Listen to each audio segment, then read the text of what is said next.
Bawal na po ang magmotor sa gabi o mag-ride ng tricycle o anumang klase ng motorsiklo nang walang reflectorized vest tulad po ng aking suot.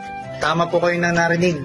Bawal na po ang magmotor sa gabi nang walang suot na reflectorized vest katulad po nito. Kung ikaw po ay nagbabalak na dumaan sa national at provincial road, ay kailangan po natin magsuot ng reflectorized vest. Ito ay sa pagitan ng alas 6 ng gabi hanggang alas 6 ng umaga. Ito po ay magsisimula sa August 15. Ulitin po natin, August 15, mula alas 6 ng gabi hanggang alas 6 ng umaga. Sa unang offense po, pag ikaw ay nahuli ay warning lamang po ang aming ibibigay. Papaalahanan ka namin at i-inform ka namin na kailangan nating magsuot ng reflectorized vest. Yan po. First offense, warning.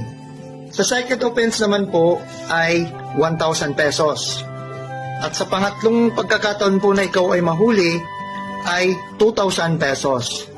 At sa ika-apat is 5,000 pesos at merong pagkakakulong po ng hindi hihigit sa 1 taon, depende sa desisyon ng korte.